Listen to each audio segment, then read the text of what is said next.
Well, we first told you about the city of Detroit's controversial no lights, no sirens policy on Monday. Well, that policy classifies emergencies into two categories, and it's an issue firefighters say puts lives in danger. Jamont Terry joins us live. And Jamont, the city is now tweaking the policy. Big tweaks for sure, Kimberly. Now, the city is not eliminating the Code 1, Code 2 categories, but the fire commissioner tells me tonight that all fire alarms are now being classified again as emergency and priorities, which means that when trucks leave fire stations, their lights and sirens will be on. So tonight we're asking the commissioner what's behind the change all of a sudden.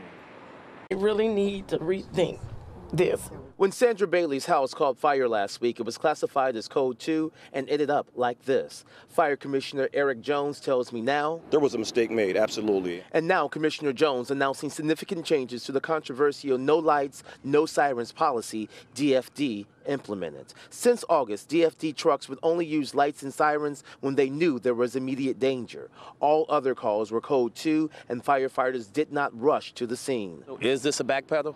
This is not a backpedal. But now all alarms, carbon monoxide calls, and down power lines will now get fire crews responding with lights and sirens. But I wanted to know how many other mistakes happened since the changes. Since August 20th, have you had any other issues with alarms, carbon monoxide, or down wires since the policy change? So if you're asking me if there are some questions about any other responses to runs that fall within that category, then I would say yes. But I will also add to that there were questions prior to the implementation of this policy. You don't mess with public safety on the fly. Local 4 looked at call logs, and there was some confusion, including this call of a fire classified as 2 that was much more. Brush on fire, engine 39.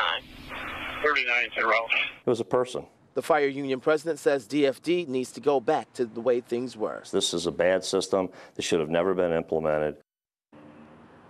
Now, we should point out that the fire union threatened to sue the city to eliminate the Code 2 policy altogether.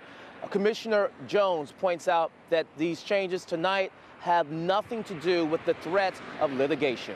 Reporting live in Southwest Detroit, Jamont Terry, Local 4.